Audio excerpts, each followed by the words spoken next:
Zuckerberg, Bill Gates, and Barack Obama. The other book that I really enjoyed, a book by an Israeli author, Yuval His follow-up book, Homo Deus, tackled the future, elevating Harari to a sort of digital visionary. Don't have any answer in the Bible what to do when humans are no longer useful to the economy. You need completely new ideologies, completely new religions, and they are likely to emerge from Silicon Valley or from Bangalore and not from the Middle East.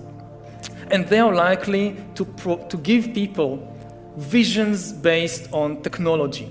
Everything that the old religions promised, happiness and justice and even eternal life, but here on earth with the help of technology and not after death with the help of some supernatural being. In the 21st century will be to try and gain control of the world inside us, to learn how to engineer and produce bodies and brains and minds. These are likely to be the main products of the 21st century economy.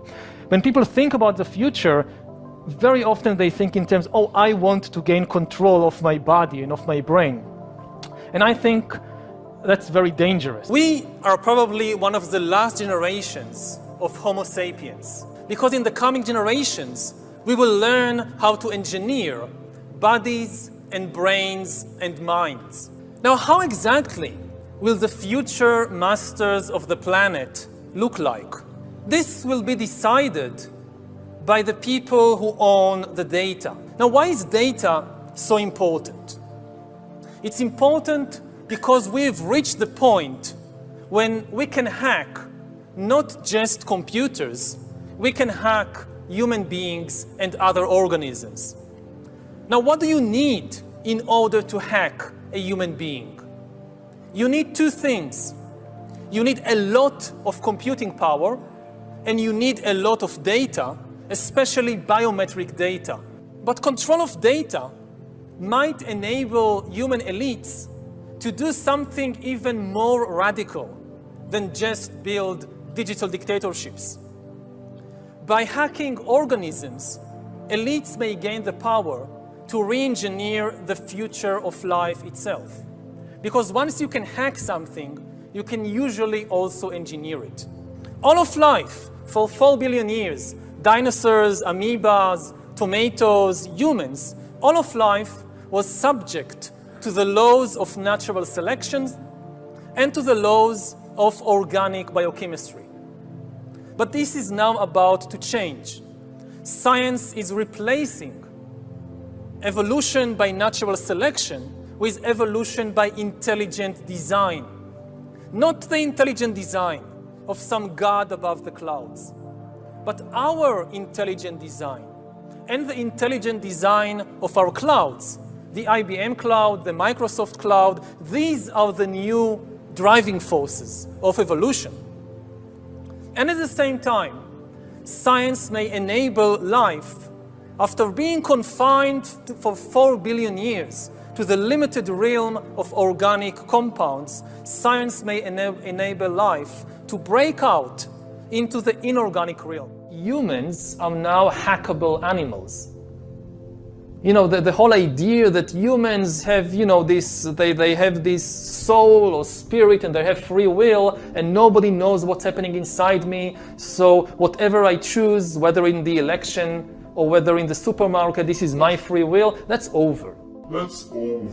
Today, we have the technology to hack human beings on a massive scale. Yeah, I mean, everything is being digitalized. Everything is being monitored. In this time of crisis, you have to follow science. It's often said that you should never allow a good crisis to go to waste, because a crisis is an opportunity to also do good reforms that in normal times people will never agree to. But in a crisis, you see, we have no chance. So let's do it. Vaccine won't help us go the to vaccine the next, of course. will help us, of course. It will make things, more manageable. Surveillance, people could look back in 100 years and identify the coronavirus epidemic as the moment when a new regime of surveillance took over, especially surveillance under the skin, which I think is maybe the most important development of the 21st century, is this ability to hack human beings, to go under the skin, collect biometric data,